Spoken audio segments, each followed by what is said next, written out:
नमस्कार। मेरे YouTube channel पर आपका स्वागत है। आज की चर्चा का विषय है दर्द की कल्पना करने से भी दर्द महसूस होता है।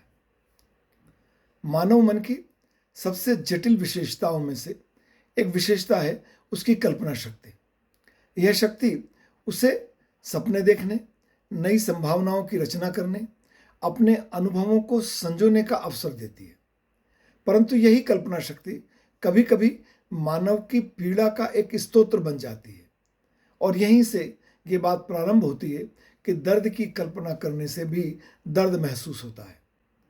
ये वाक्य उस मानसिक यथार्थ को दर्शाता है जो अक्सर दिखाई नहीं देता, परंतु हमें बहुत गहराई से महसूस होता है। जब हम किसी दुखद घटना की कल्पना करते हैं, जैसे किसी प्रिय व्यक्ति को खो देने की, असफलता की, अपमान की, तो शरीर और मस्तिष्क दर्द जैसा अनुभव करने लगता है। न्यूरोविज्ञान ने यह प्रमाणित किया है कि मस्तिष्क का वही भाग जो शारीरिक दर्द के दौरान सक्रिय होता है, वह भावनात्मक या काल्पनिक दर्द के दौरान भी सक्रिय होता है। यानी हमारा मन कल्पना को भी यथार्थ मान लेता है। इसलिए इस बात का ध्यान रखना आवश्यक है कि हम मानसिक दर्द और कल्पना की शक्ति के परे होकर भी सोचें। कल्पना में डूबा हुआ मन भविष्य की अनिश्चितताओं को लेकर, आशंकाओं को लेकर भर जाता है। किसी बुरे परिणाम की कल्पना करना, बार बार किसी दुर्घटना की छवि मन में लाना बेचैन कर देता है। यह पूर्व पीड़ा उस दर्द से भी गहरी हो सकती है जो हमने कभी अनुभव ही नहीं की।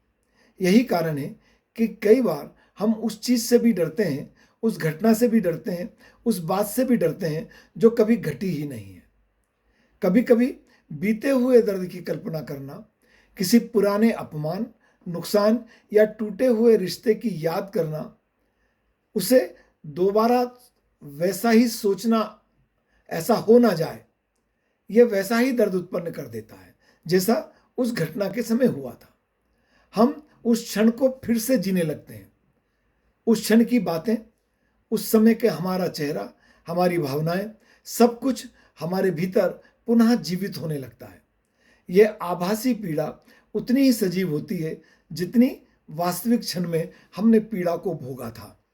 तो प्रश्न खड़ा होता है कि कल्पना श्राप है या वरदान?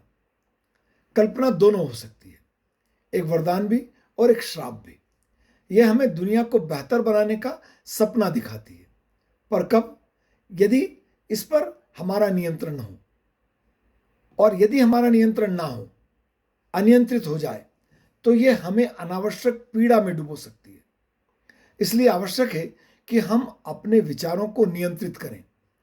ध्यान, स्वीकृति और संतुलन के माध्यम से अपने भीतर शांति लाएं। दर्द की कल्पना करने से दर्द महसूस होता है, यह केवल वाक्य नहीं है, एक भावनात्मक विचार नहीं है, बल्कि एक मानसिक यथार्थ की गूढ़ अभिव्यक्ति है। जीवन में हम सभी को दर्द का सामना करना पड़ता है, परंतु अनावश्यक रूप से कल्पना से उत्पन्न दर्द से बचा जा सकता है। और उसके लिए स्वयं को वर्तमान में केंद्रित करना, सकारात्मक सोच अपनाना, आत्मचिंतन करना, इस जो कल्पना की पीड़ा है उससे मुक्ति का मार्ग हो सकती है। यह समझना होगा कि हम अपने विचारों के स्वामी हैं, और जब हम अपने विचारों को समझदारी से दिशा देते हैं, तब मन में शांति और संतुलन आता है। हम शांति की ओर बढ़ते हैं, संतुलन की ओर बढ़ते हैं। यदि आपने मेरे YouTube चैनल को सब्सक्राइब नहीं किया है, मैं आपसे चैनल को सब्सक्राइब करने का अनुरोध करता हूं। आपका बहुत धन्यवाद।